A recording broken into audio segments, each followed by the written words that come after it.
The wreckage burned against the violet sky of Cathera Prime, black smoke spiraling into the twin suns. The transport vessel had come down hard, carving a trench through the crystalline sand that stretched for nearly a kilometer. Rescue teams from the nearby Velkari colony arrived within the hour, their anti-grav sleds hovering above the devastation. Commander Thexal stood at the perimeter, his scales darkening with grief as he surveyed the destruction. Nothing could have survived this. The hull had split open like rotted fruit, exposing twisted metal and melted circuitry. The impact crater still radiated heat that made the air shimmer. "Scan for life signs," he ordered, though his voice carried no hope. His second in command, a young Velkari named Sess, worked the portable scanner with trembling claws. After a moment, she lowered the device, her inner eyelids closing in mourning. "Nothing, Commander. The heat signatures are... There's nothing biological. Only fire." Thexal's mandibles clicked in acknowledgement. 23 passengers. 12 Velkari adults, 8 juveniles, 2 Catherine diplomats, and 1 human pilot. All gone. The human, Captain Mira Holt, had been transporting Velkari refugees from the contested border worlds. Families fleeing the war, children. "We recover what we can," Thexal said quietly. "These families deserve..." A sound cut through the crackling flames. Metal groaning. Then impossibly movement from within the wreckage. Every head turned. Every scanner suddenly screamed with new data. "Sir," Sess's voice pitched high with disbelief. "I'm reading. Commander, there's a life sign. Inside the main cabin. It's moving." "That's impossible." But even as Thexal said it, he saw the cargo door, warped and hanging by its hinges, begin to shift. Something was pushing it from inside. The door fell away with a crash that echoed across the wasteland, and then she emerged. Captain Mira Holt stumbled out of the smoke, her flight suit torn and scorched, her dark hair matted with blood and ash. Burns covered her exposed arms, her left leg dragged, clearly broken, but none of that mattered compared to what she carried. In her arms, clutched against her chest, was a bundle of Velkari cubs. 4 of them, their small forms wrapped in what looked like sections of her own flight suit. Their scales were dulled with shock, but their eyes were open. Alive. And clinging to her shoulder, tiny claws dug into the fabric of her uniform, was the smallest, a cub no larger than a human infant, its breathing rapid and frightened. "Rin," Mira rasped, her voice rough with smoke inhalation. His name is Rin. They're alive." She took 3 more steps before her leg gave out. Thexal and his team rushed forward, catching her before she hit the ground. Medical drones swarmed around her, but Mira's grip on the cubs didn't loosen. "The others," Thexal said urgently as medics began working on her injuries. "Captain, are there others inside?" Mira's eyes, those strange forward-facing predator eyes that had always unsettled the Velkari, met his. They were filled with a pain that went beyond physical. She shook her head once, a small motion that carried the weight of worlds. "Just them," she whispered. I got them to the reinforced cargo hold when we started going down. Shielded it with everything I could." "The adults?" "They didn't make it.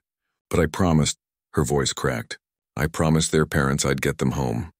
Sess carefully took one of the cubs from Mira's arms, cradling it with reverence. The others followed, gently extracting each small life from the human's protective embrace. But Rin, the smallest, the one clinging to her shoulder, wouldn't let go.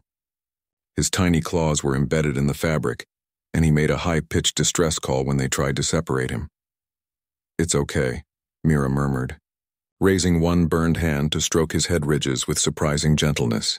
"You're safe now." "I promised, remember?" "I promised."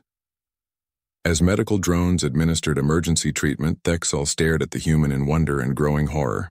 The crash had been catastrophic. The heat inside must have been unbearable, yet she had stayed conscious, stayed mobile, long enough to pull these cubs to safety, long enough to shield them with her own body. "How?" he finally asked. "Captain Holt, your injuries..." "You should be dead." The scanner readings from inside that ship, nothing should have survived those temperatures, that impact force. Mira's laugh was bitter and short, cut off by a cough that flecked her lips with blood. "Humans, we're stubborn like that, especially when..." She looked at Rin, who had finally relaxed slightly against her, his panicked breathing beginning to calm. "Especially when someone's counting on us." "But the pain's just information," Mira interrupted.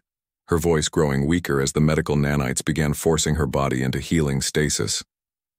You can ignore information when you have to. When there's something more important than pain. Her eyes started to close, but she fought to keep them open, focused on Thexal. The cubs. They saw everything. They're going to need... We'll care for them, Thexal promised, his voice thick with emotion.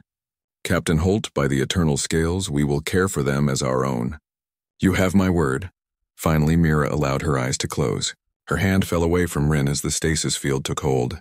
The medics immediately began transporting her to the emergency medical bay, the small cub still clinging to her shoulder, refusing to be separated even as she lost consciousness. Cess approached Thexal, her scales rippling with colors he'd never seen before. Awe mixed with something approaching fear. Commander, the preliminary data from inside the wreckage. She didn't just pull them out.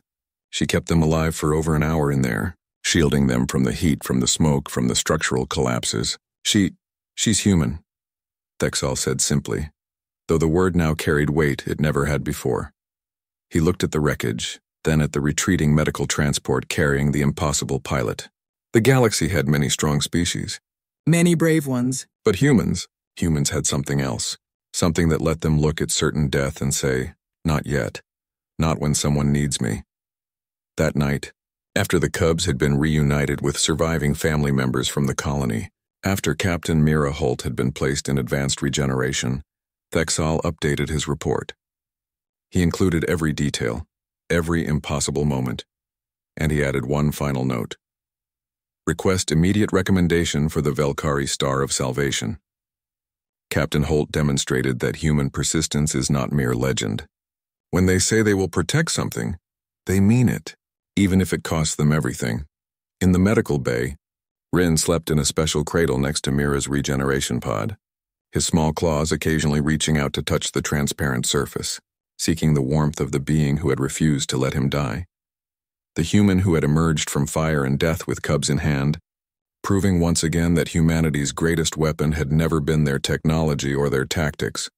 It was their stubborn, impossible refusal to give up on a promise.